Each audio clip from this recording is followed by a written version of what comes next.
ముఖ్యమంత్రి రేవంత్ రెడ్డి సూచనలు సలహాలతో Jubilee hills నియోజకవర్గాన్ని అభివృద్ధి పథకంలో తీసుకుపోవడానికి కృషి చేస్తానని ఎమ్మెల్యే నవీన్ యాదవ్ పేర్కొన్నారు. తొలిసారిగా అసెంబ్లీలో ఆయన మాట్లాడుతూ తనకు అవకాశం ఇచ్చి గెలిపించిన సీఎం రేవంత్ రెడ్డికి ఆయన ధన్యవాదాలు తెలిపారు.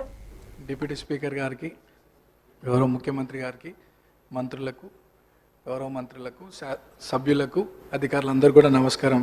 స్పీకర్ సార్, ఫస్ట్ టైం మాట్లాడుతున్నందుకు చాలా హ్యాపీగా ఫీల్ అవుతూ మీకు ధన్యవాదాలు తెలియజేస్తూ, మా ప్రాంత ప్రజల యొక్క సమస్యలు పరిష్కరించడానికి గౌరవ ముఖ్యమంత్రి గారి ఆశీస్సులతో, సలహాలు, సూచనలతో మా ప్రాంత ప్రజల సమస్యలు పరిష్కరిస్తూ వారి సంక్షేమ అభివృద్ధి కోసం సాగుతాను ముందుకి.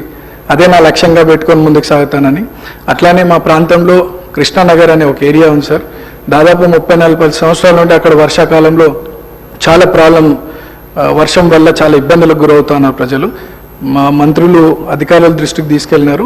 అది పని కొద్దిగా ఆలస్యం అవుతుంది, తొందరగా పూర్తి చేయాలని ఒకటి సభ ద్వారా కోరుకుంటున్నాను. అట్లానే హైటెన్షన్ లైన్స్ మా ప్రాంతంలో ఉండడం వల్ల పదుల సంఖ్యలో ప్రజలు చనిపోయినటువంటి విషయం పూర్వంలో, అది కూడా అధికారుల దృష్టికి తీసుకెళ్ళినారు. అది కూడా అండర్ గ్రౌండ్ కేబులింగ్ ఫాస్ట్గా చేయిస్తే ఆ ప్రాంత ప్రజలు సురక్షితంగా ఉంటారు అనేది ఒక సందేశం మీ ద్వారా అందిస్తున్నాం అధ్యక్ష.